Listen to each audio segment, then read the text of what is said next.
Orcas. Often known as killer whales, they stalk the oceans of the world, living up to their infamous name. They hunt in groups and use language to communicate. With their high intelligence, they leave a trail of terror in their wake. Now, it's they and not their prey who are threatened. Wildlife cameraman David Reicnert is determined to get intimately close to this mighty predator in its natural environment, to understand firsthand the relationship between the orca and its prey.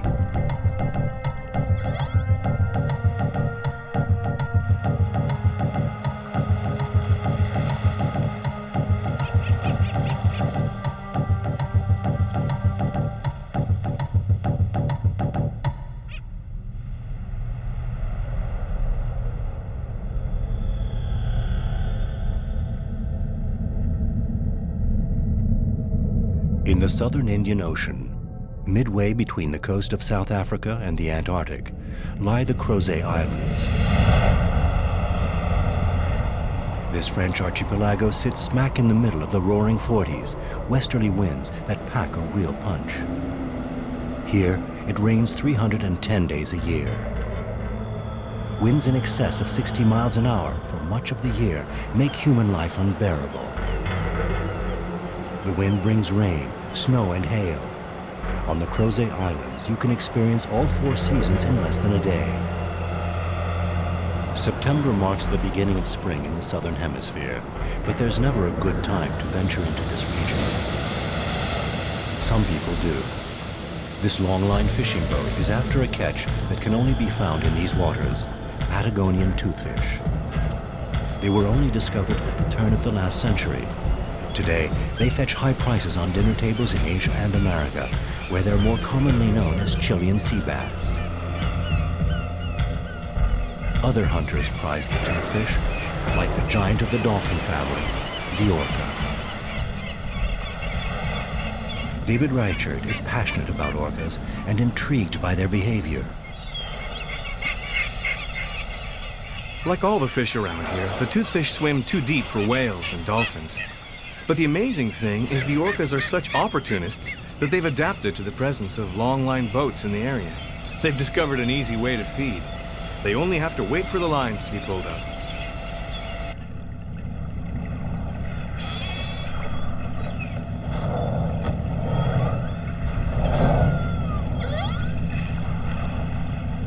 Unfortunately, a lot of pirate longliners are out there. They're illegal and try to force the orcas to keep their distance by throwing dynamite at them. So the orcas have become rather cautious towards human beings, even though they haven't given up on the easy pickings. Scientists have produced alarming figures. 50% of the orcas in the region have disappeared in the last decade. It's a wanton and secret slaughter by men without scruples. David boarded one of the few legal longliners to get to the islands and study the behavior of this threatened mammal in its natural environment. As a specialist in filming marine mammals, David stops at nothing to get close to his subjects. But what he's about to do has never been attempted before. Filming underwater, close to boats that present a threat to the orcas. How nervous will they be of his presence if private fishermen have struck in the past?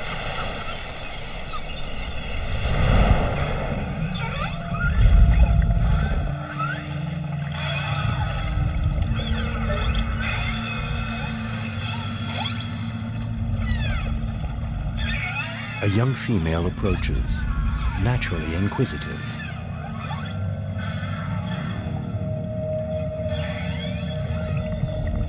Her mother instantly recalls her.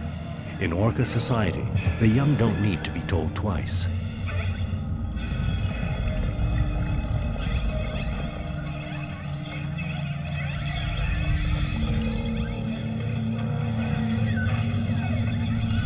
The orcas are certainly avoiding David. He'll have to wait until he gets to the Crozet Islands for another encounter.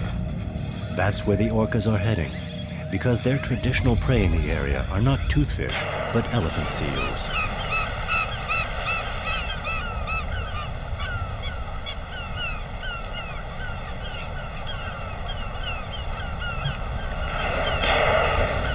Every spring, elephant seals must return to dry land to mate and give birth after hunting at sea in the Antarctic. Over thousands of years, orcas have perfected peculiar techniques to catch seals.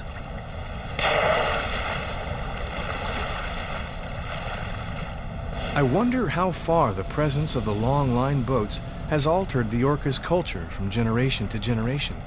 Has it changed their feeding habits? What impact has the slaughter really had? Has the elephant seal population grown as the number of orcas declined? To find out, David will spend 4 hard months alongside these animals in conditions where life is a daily struggle for survival.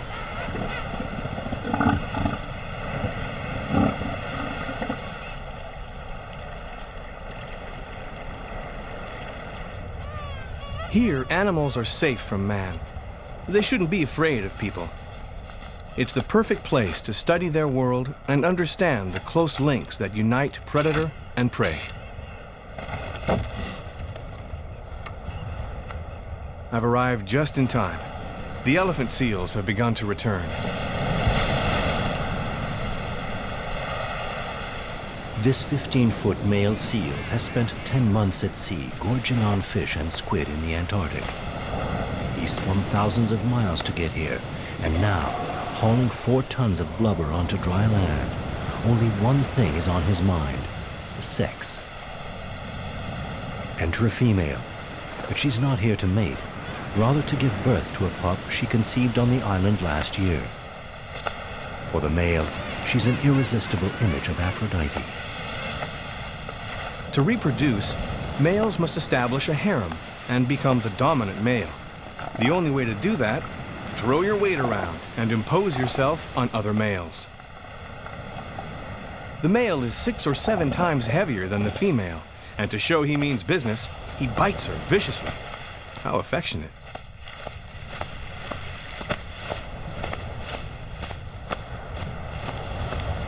The dominant male must keep his trophies away from prying rivals. This potential rival is already calculating the odds.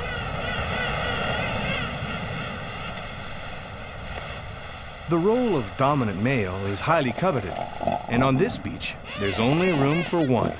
Conflict is inevitable.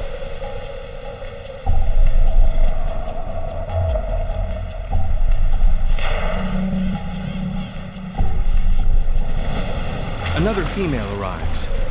Distracted by the advances of 2 males, she doesn't see the danger until too late.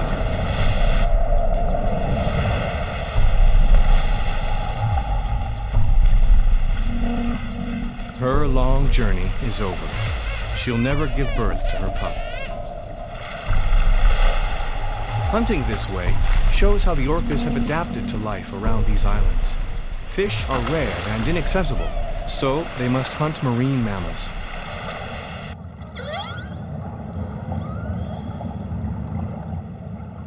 The rest of the family has been alerted to the catch. Allowing the others to join the kill is a form of initiation, especially for the young. To survive, you must learn, and the transmission of knowledge is an essential part of orca culture.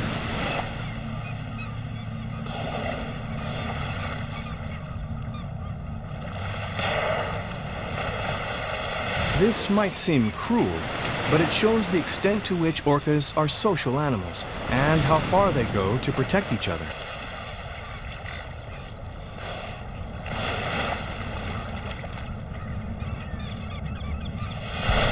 The fatal blow is delivered by a young female.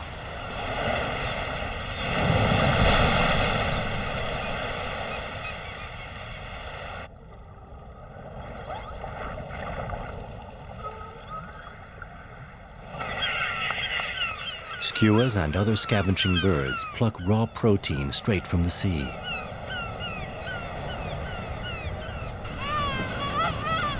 Home away from home. The wooden crate contains everything David needs for his own survival until the longliner returns in 4 months.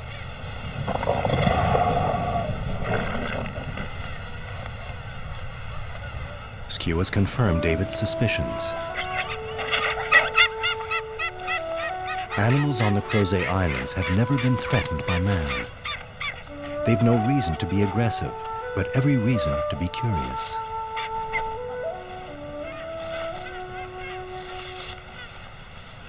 This is the price David must pay to secure a front row seat to study how orcas and their prey interact.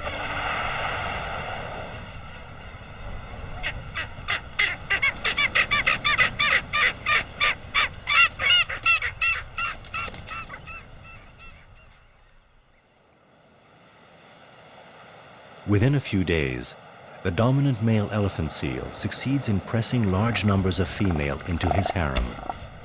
The problem now is to keep the peace.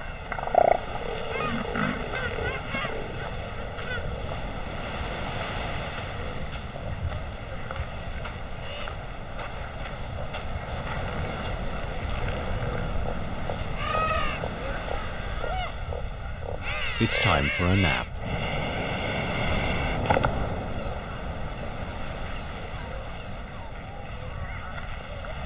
Others never seem to rest.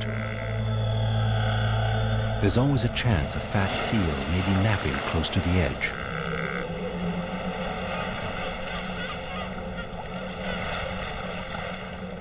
A large male orca with its typical 6-foot triangular dorsal fin is followed by 2 females with their smaller curved fins.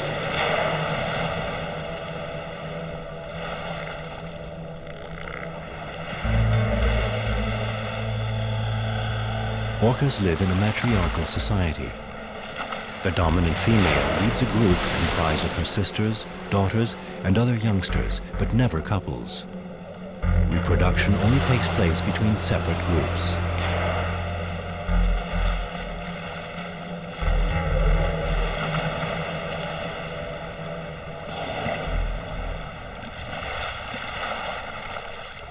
The matriarch is very imposing, over 20 feet long. I know orcas have never been known to attack humans, but what if she really is eyeing me for her next meal?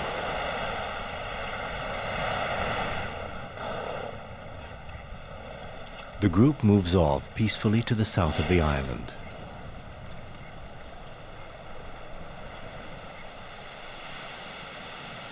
David's close encounter with the orca on land reminds him of something that happened on this beach in 1988. Amateur footage of the drama, seen around the world, showed an inexperienced orca becoming beached while hunting. But scientists were on hand to help it back into the water. The female's release was a joy to behold for both the scientists and the orcas, a very lucky escape.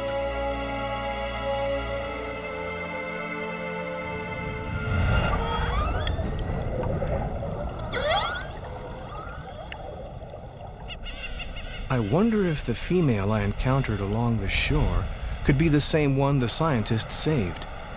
I felt threatened, but she may only have wanted to make contact. What do I really represent to these super predators? It's a question that dogs me.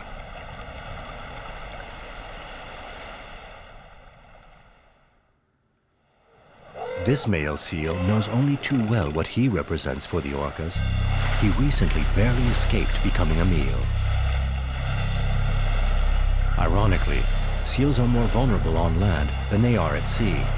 They dive to depths of over 4,000 feet, far deeper than any orca.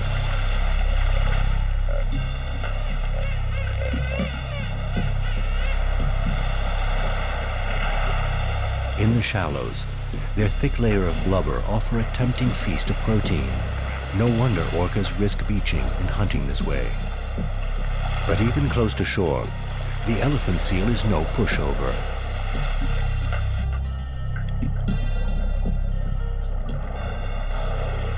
A young orca strays from the group and finds itself face to face with a powerful opponent. The orca hazards a closer inspection. The seal holds its ground.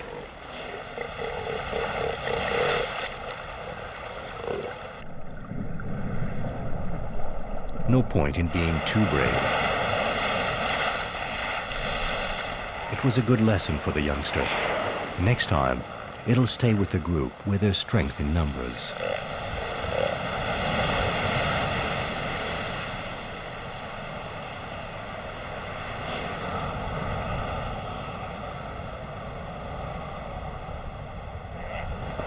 This male is staking out his territory, even though it hasn't found a single mate.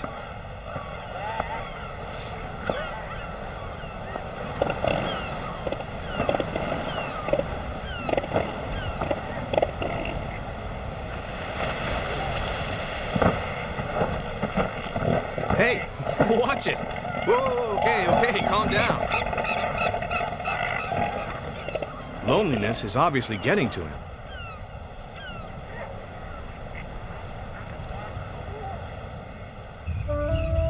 It's time for me to explore the island. I've decided to cross the little volcano to the other side, where I've noticed the orcas disappear to a number of times.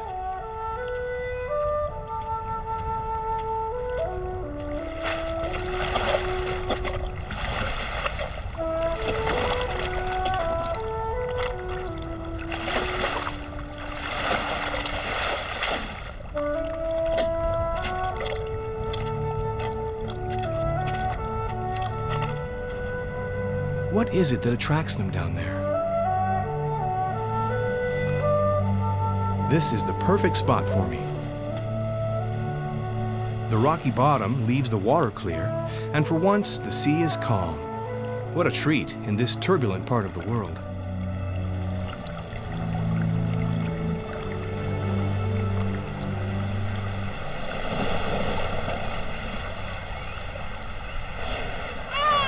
It's now obvious to David what the orcas are after on this side of the island. A sloping beach shelters a colony of king penguins in their tens of thousands. For the orcas, the beach represents a well-stocked larder all year round.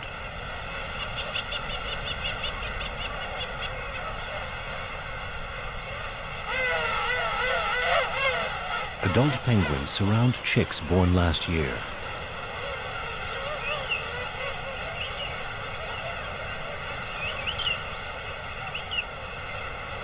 They'll keep their warm, woolly coats for about 9 months.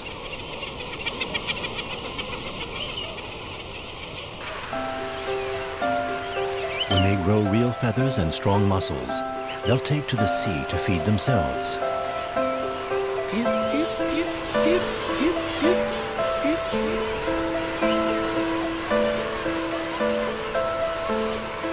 They wait patiently for their parents to return with food.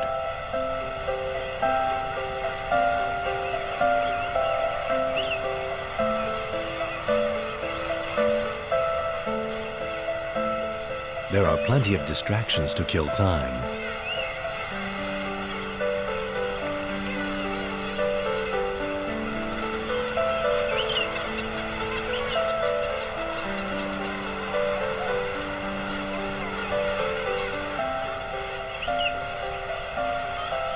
They seem to have adopted me, probably because they're hungry.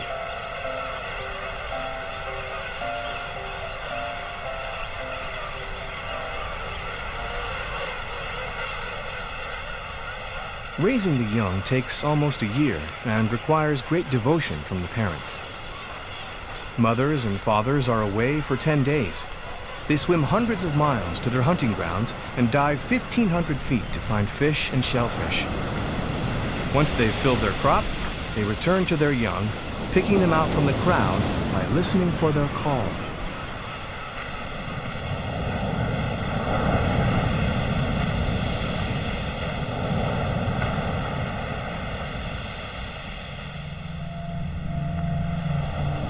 King penguins take to the sea together for protection.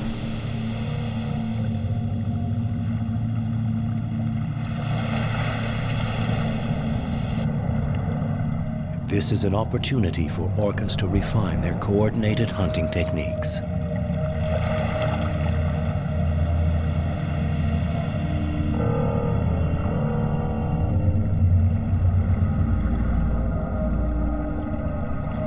First, they observe complete silence. The hunters don't want to sow panic among the penguins. Moments before the attack, they emit discreet clicks to signal their position to each other. When the trap is set, the matriarch sounds the signal.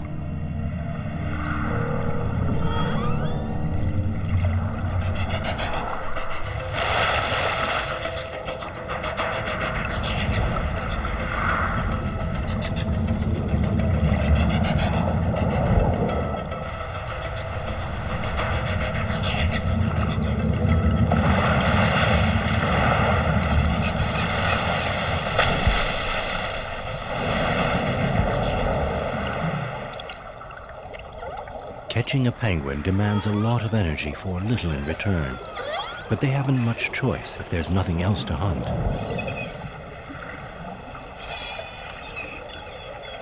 In summer, when the seals are abundant, hunting penguins is good practice for the leaner winter months.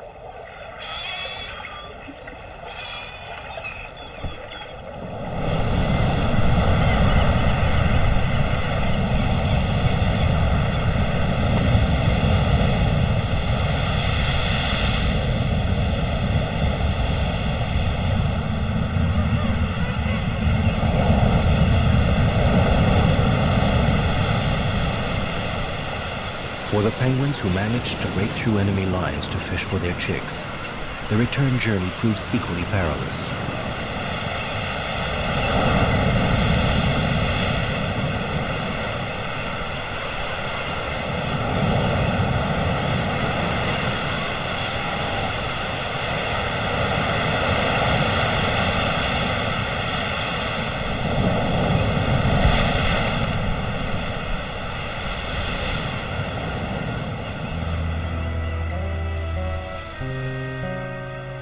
Finally, starving chicks are rewarded for their patience.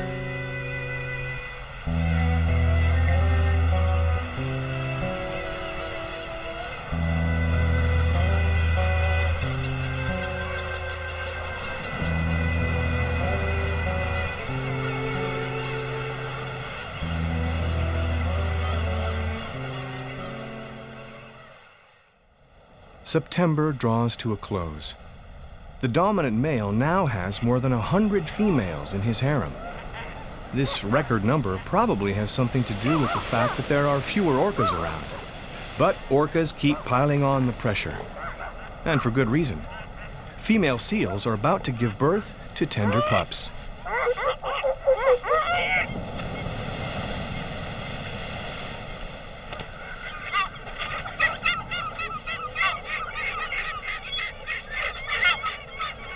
Skuas and giant petrels feast on the placenta.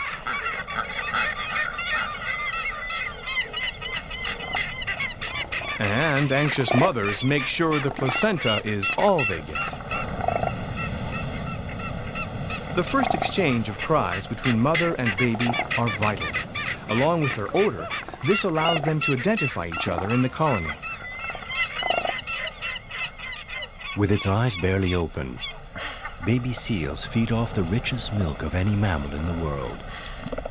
It contains 10 times more fat and calories than cow's milk. Pups put on 4 times their weight in only 3 weeks. After that, mother's job is done.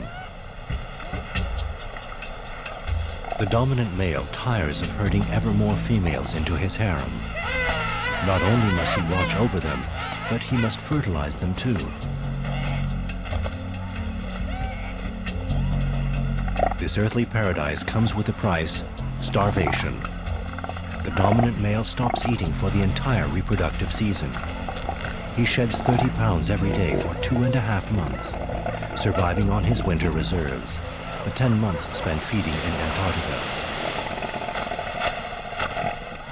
Single males lie in wait for the slightest opportunity. The presence of so many females stimulates their own desire to perpetuate their genes. The dominant male cries foul. His bulbous nose amplifies the protest. The larger the nose, the greater the show of virility. It's a rude instrument of dissuasion for the legions of young pretenders. Seeing one intruder off only lets another into the harem. What a never-ending battle to stay on top. And DNA studies show the dominant male is far from being the father of all the pups.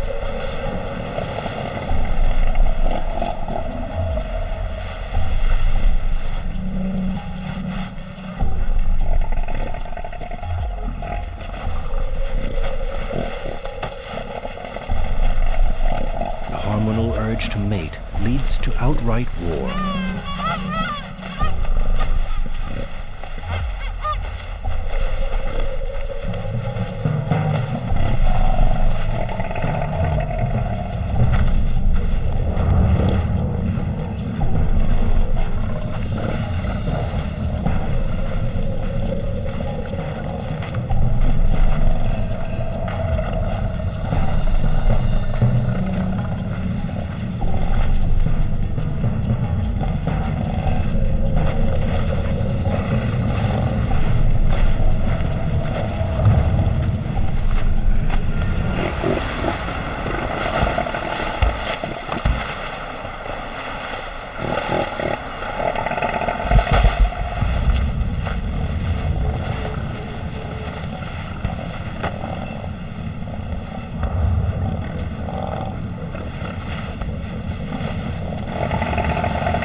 Winner takes all in a clash between titans.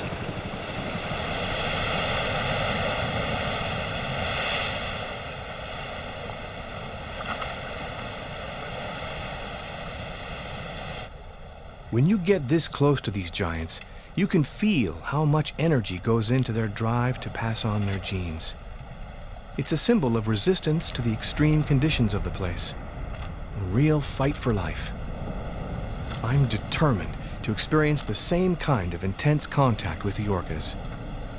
I'm going back to the clear waters on the other side.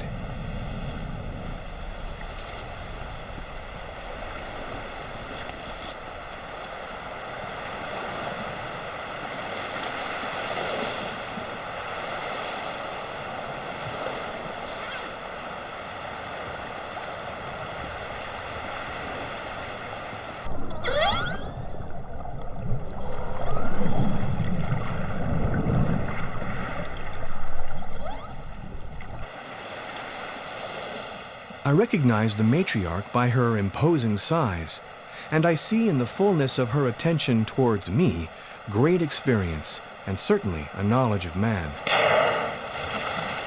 Is she again the one who was saved by the scientists? I like to imagine she is.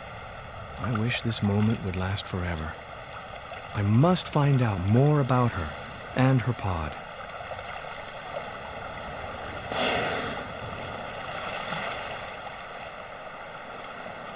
Once again, the orcas treat David with caution.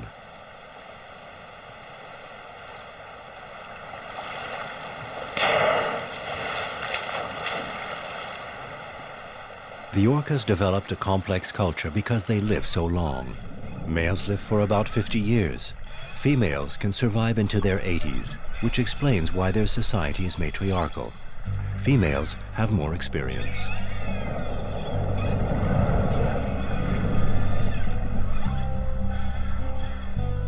These mammals are such efficient killers. They only need to spend 10% of their time hunting. Otherwise, they rest, play, and educate the young, a process that can last 20 years. Touching, caressing, and talking maintains harmony. Scientists now know that orcas from the same region share a common language. And even more amazing, every individual clan has its own dialect.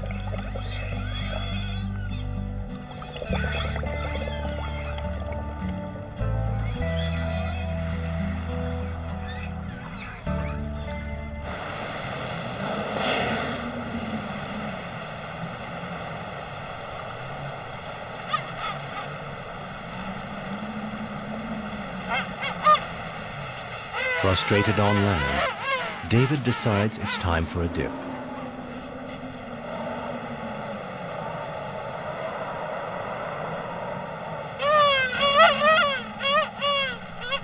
He hopes to meet orcas in their own territory, behind this bed of giant kelp.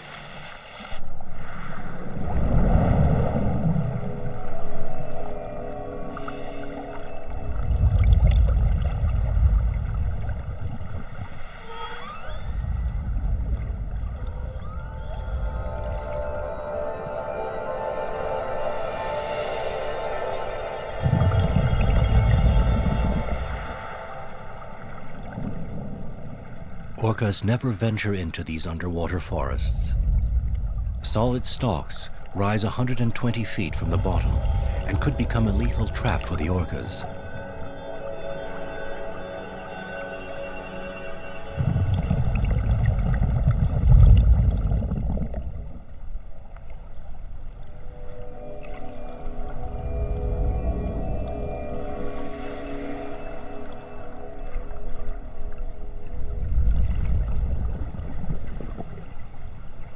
Beyond the forest, the matriarch sneaks up on David.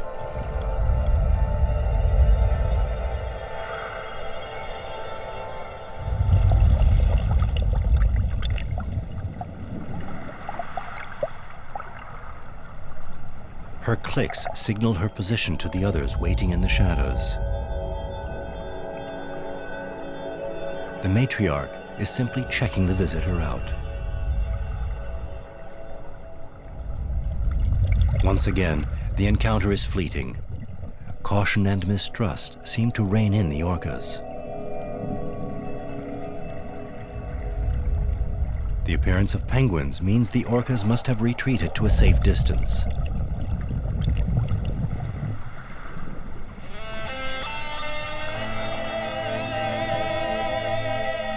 For David, their grace and agility are well worth staying underwater for a little longer.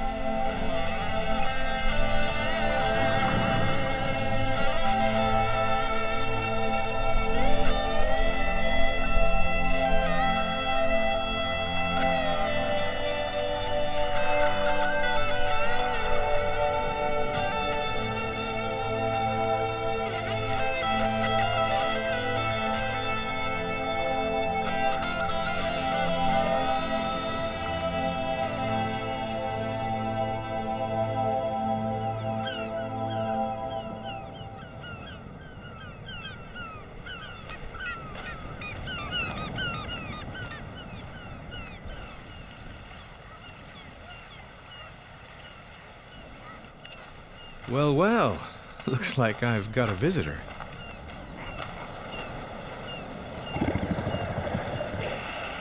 The single male has been well and truly defeated by the dominant male.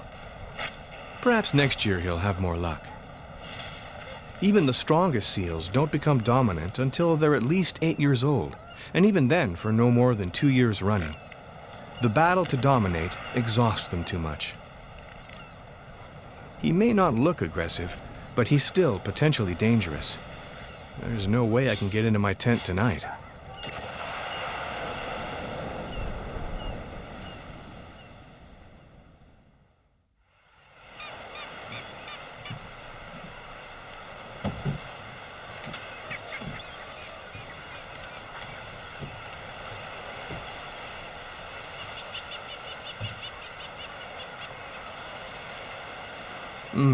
What a beautiful day for a change.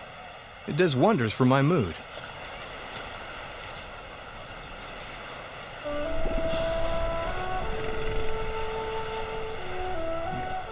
Baby elephant seals pass their first days close to the warm bellies of their mothers. What momentary bliss. The atmosphere on the beach is positively festive.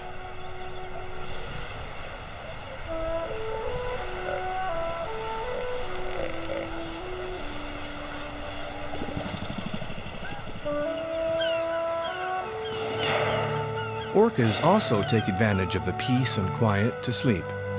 But the way they sleep is most unusual. So they don't drown, evolution has blessed them with an extraordinary trait. Only half their brain sleeps at one time. They literally nap with one eye open.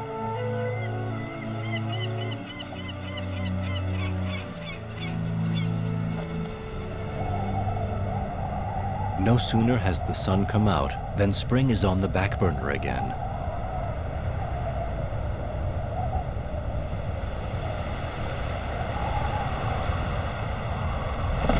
The roaring 40s return with a vengeance.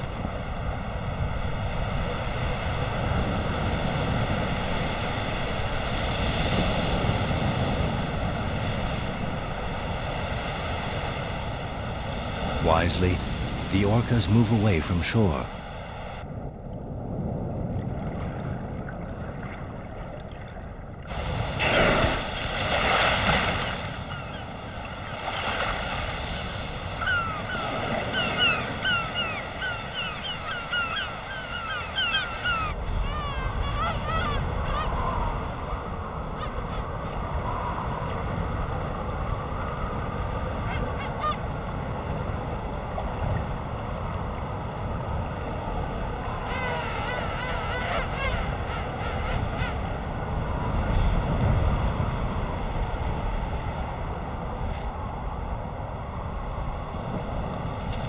I wonder how the newborn elephant seals are coping with the weather.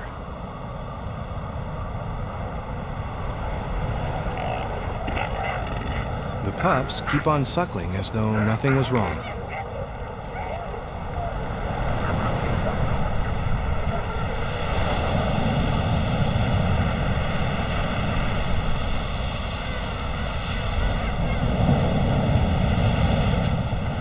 It is really picking up. I'd better seek some shelter.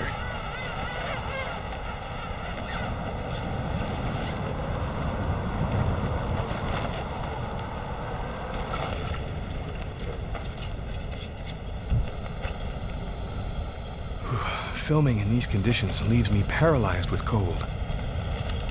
Without the tent, I'd be finished. Suddenly, I feel very alone, very different from the animals. I'm fragile and vulnerable. The storm turns the beach into another world, or the end of the world. There seems no limit to the power of the elements on the Crozet Islands.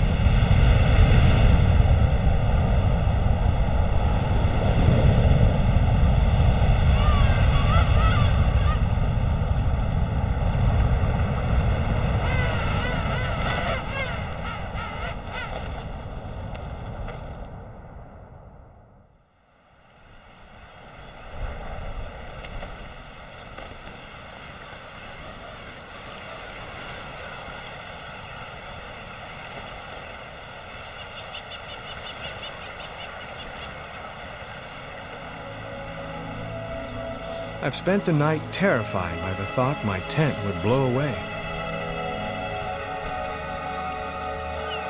By mid-October, the first female elephant seals to have arrived from the Antarctic are now ready to return. After nursing their pups for 3 weeks, they're pregnant again and will give birth here in a year's time. This one is ready to leave, but her pup isn't.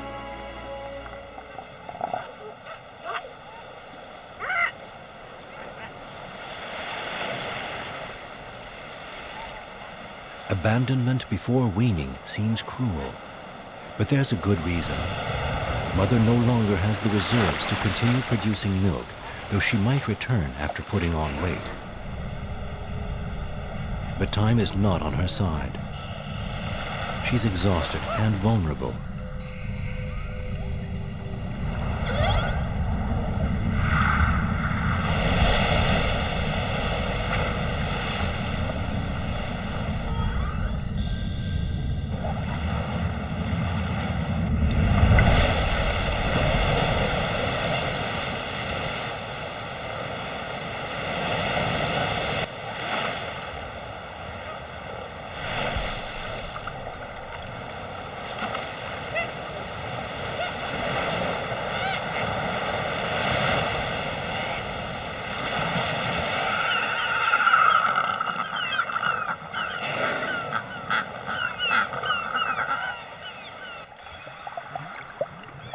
Orcas share the spoils of hunting.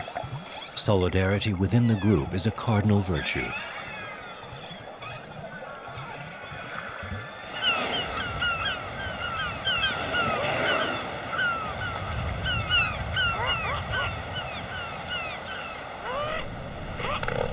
pup, too, is a victim. How will it survive without its mother?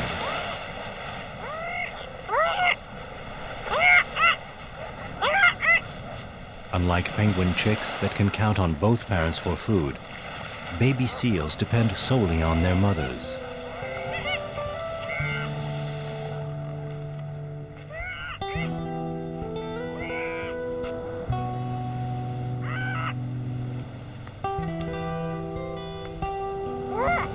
Weak and skinny, the orphan barely has a chance, even against a bird. It must find another mother.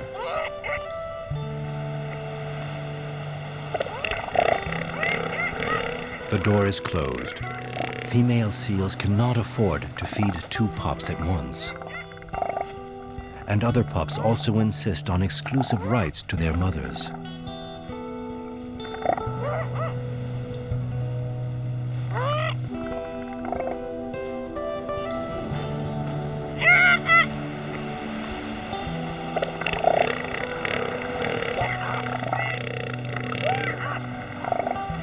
I'm heartbroken to see firsthand the tragedy of this pup's life. But there's nothing I can do to help. It's been attacked and rejected by its own species, a victim of the cruel laws of natural selection. It will never know the taste of fish, and never become a dominant male to father offspring on this island at the end of the world.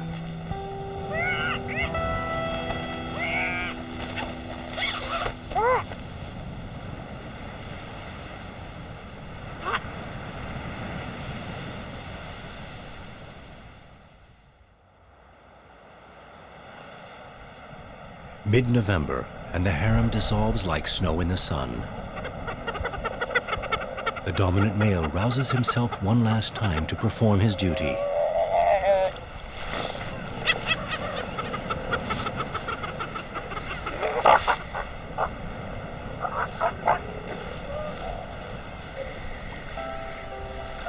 Babies are now fully weaned and independent. The young stick together and discover the joys of infancy.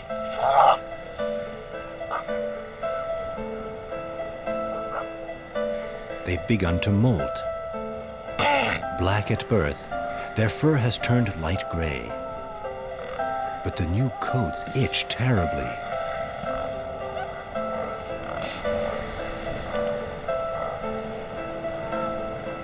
David can't resist lending a hand. After all, they've been neighbors for nearly 4 months.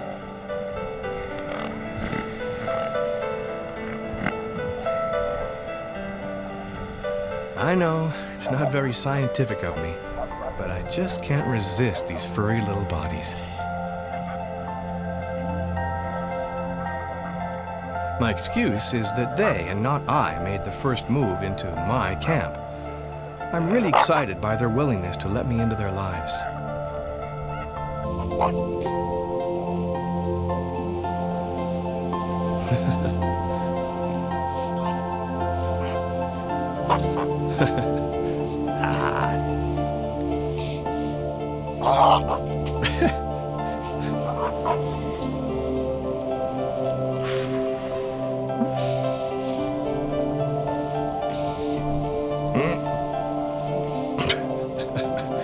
The seals really have accepted me.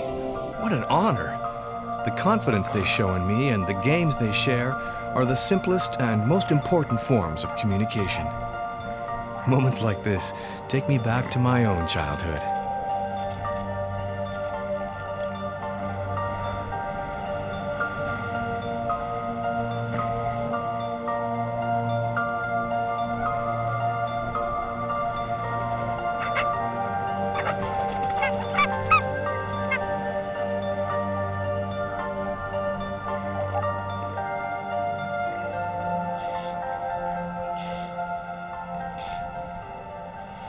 By December, hunger forces the young seals into troubled waters. Their first tentative steps are harmless enough, but unlike young orcas, they can't rely on adult protection and education to survive.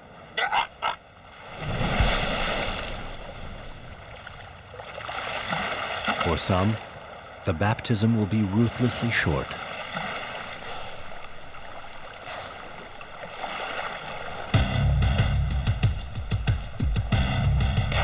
Orcas must fatten up for the winter ahead, when measly penguins will be all that's left on the menu, unless they brave the dynamite to steal toothfish from the longliners. David must catch the young seals in the water for the first time before they too migrate to the Antarctic.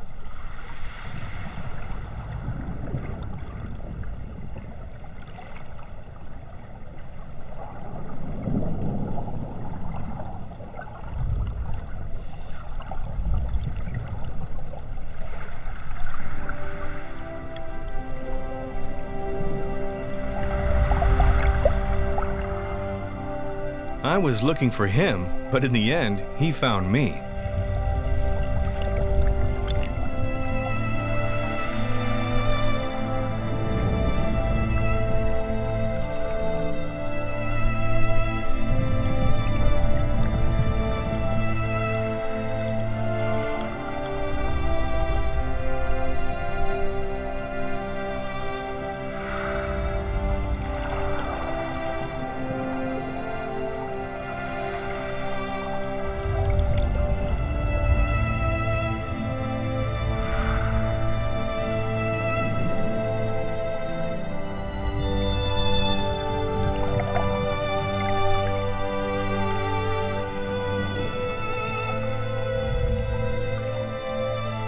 Is he admiring me or mocking me for needing this ridiculous suit to enter his world?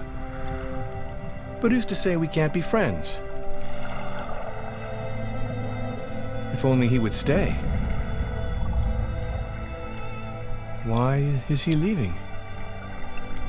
Will he be back?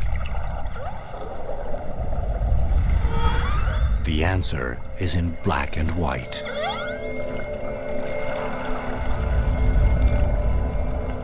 Is she hoping to catch my seal friend?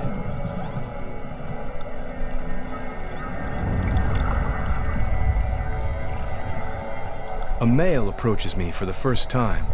He's nearly 30 feet long and weighs more than 8 tons, a living juggernaut. Then the matriarch returns. This time, I'm sure it's to make real contact.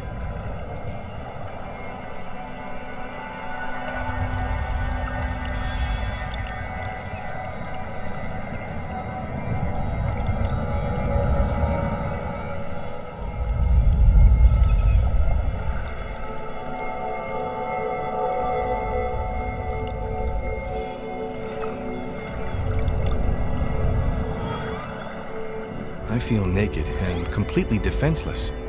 The orcas know it too, and I'm counting on their wisdom now. We are communicating.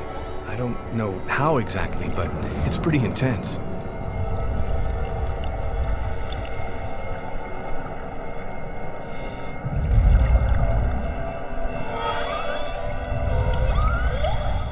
In this open, smiling face, I realize we have both exercised our mutual fears.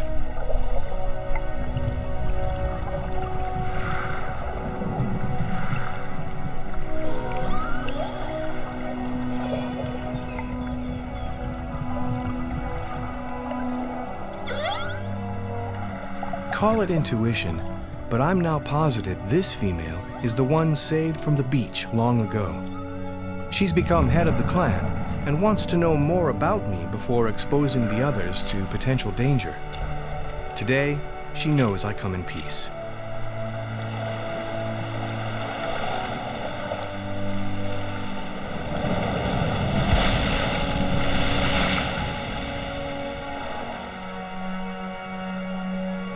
No words can express the emotion I feel in such a sublime moment of contact.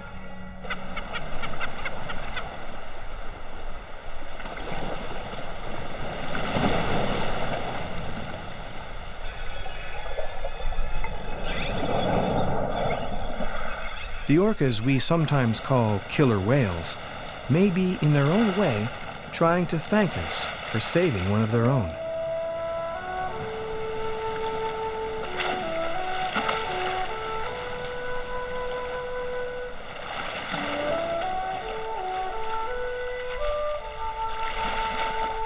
I'm reassured to see how the orcas of the Crozet Islands are preserving their ancient ways, for now at least, in spite of the longliners.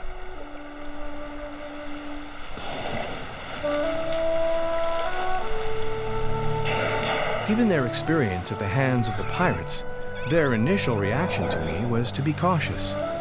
How can you blame them when faced with such a destructive species as humankind?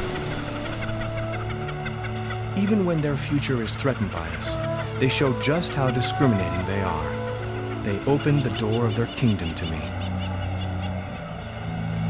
On an island where life hangs in the balance every moment, wild animals accept my presence. They give up some of their secrets and embrace me with full confidence. This extraordinary encounter has changed me forever.